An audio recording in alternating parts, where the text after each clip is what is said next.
Knife Expert here with a review of the SOG Flash II. This you would have seen in my EDC knives video. I keep it as my pocket folder. It's in my pocket every day, or anytime I can carry a knife at least. And I like it. It's a great pocket folder. It's really light. It weighs in at 3.1 ounces.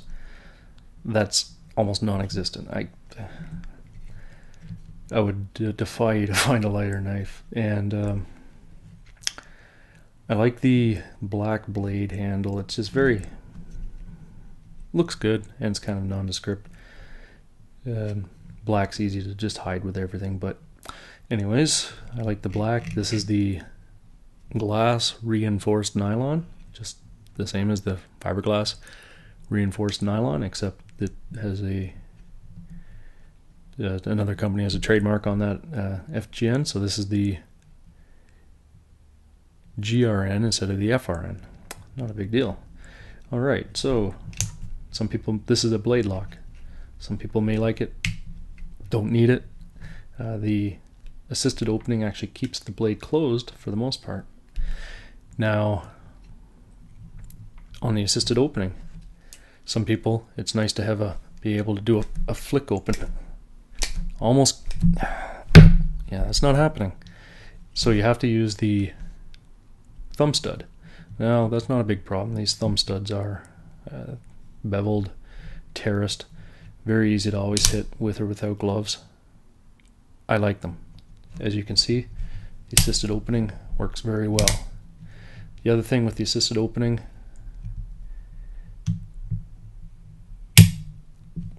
tough to do a one-handed close. You can do it. I don't actually practice it just because it's fairly tough, so I used to just doing a two-hand close. Probably safer, but it probably takes a little, with a little bit more practice, but there is that resistance right there. Not a big deal. Alright, so I carry the Tanto blade. That's not going to be a very good survival knife. I'm not taking this out into the field to do hunting and gutting and skinning. This is my everyday carry knife, and the Tanto blade, as you would have seen in my everyday carry video, works very well just for that, for my purposes. The black titanium nitride coating reduces wear on the blade, and it just looks good, reduces reflection, reduces any blinding glare, and it just I like the coating.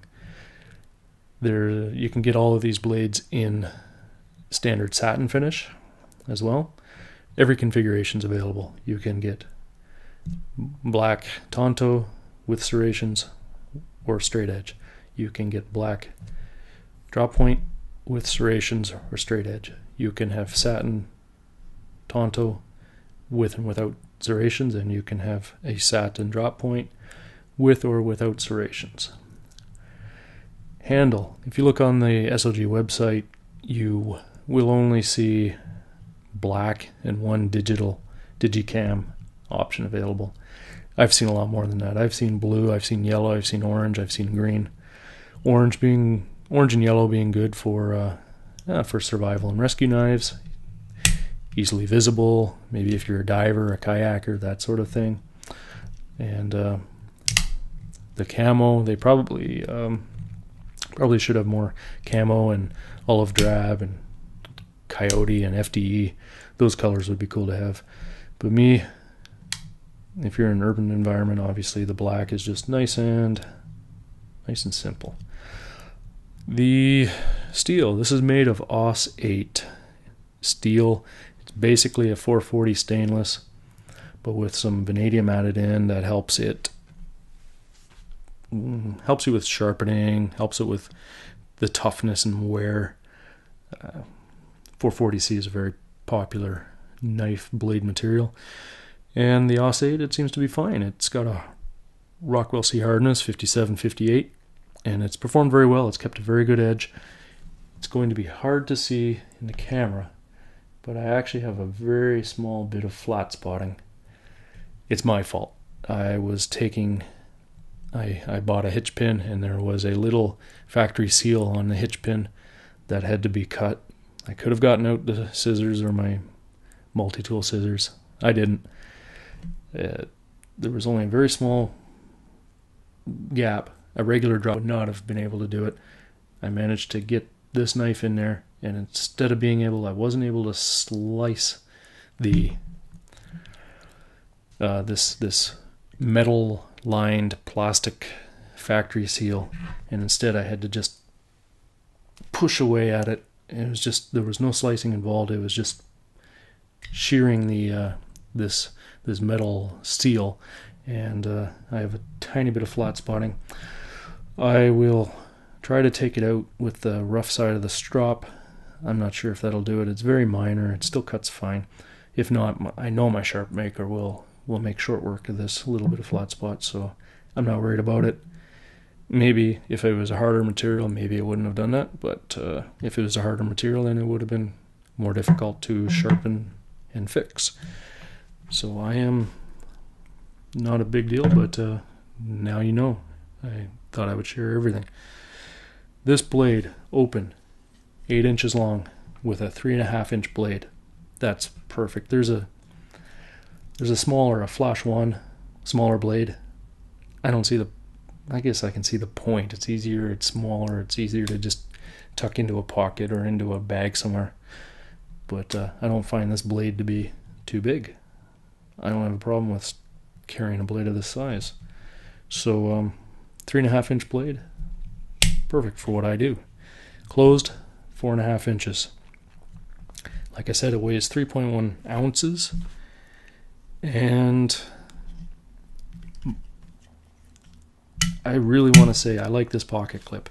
It sits really deep in your pants pocket. It's not going to fall out. There's no way.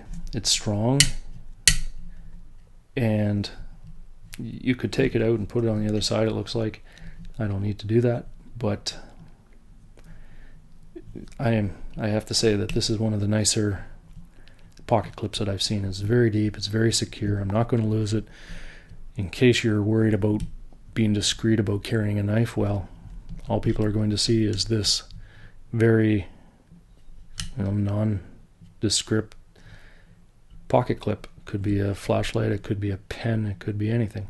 So I'm a fan of that. Don't necessarily need to have that switch because it's an assisted opening. It is a safety feature if you choose to use it. The lock on this, piston lock, I've had liner locks, I've used the lock back buck style. I like the piston lock, and I've tried whatever I can, banging it on tables, pushing really hard, trying to get this knife to close without using the lock release lever, and it won't.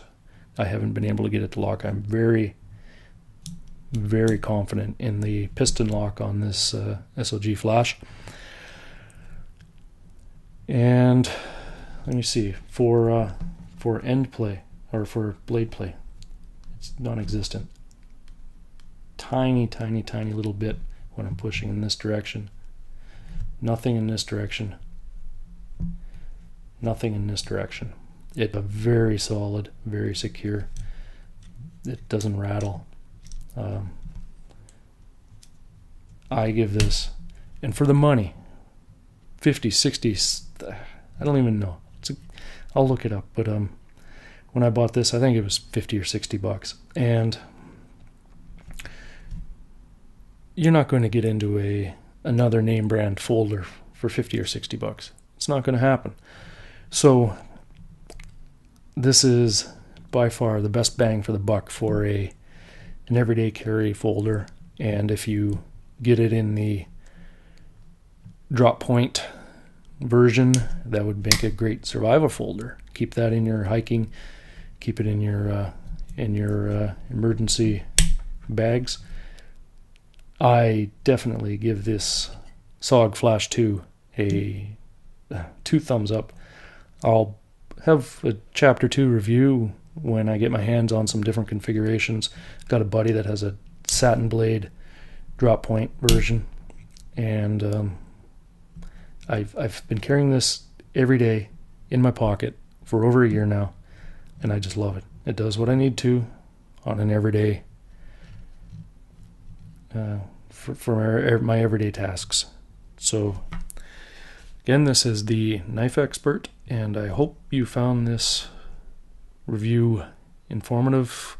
Please let me know what you think about the SOG Flash II, what version you own, and how it's worked out for you, how the blade has held up, how the edge has held up, and basically what you feel. Just please comment below and let me know what you think, and I will be back with another review soon.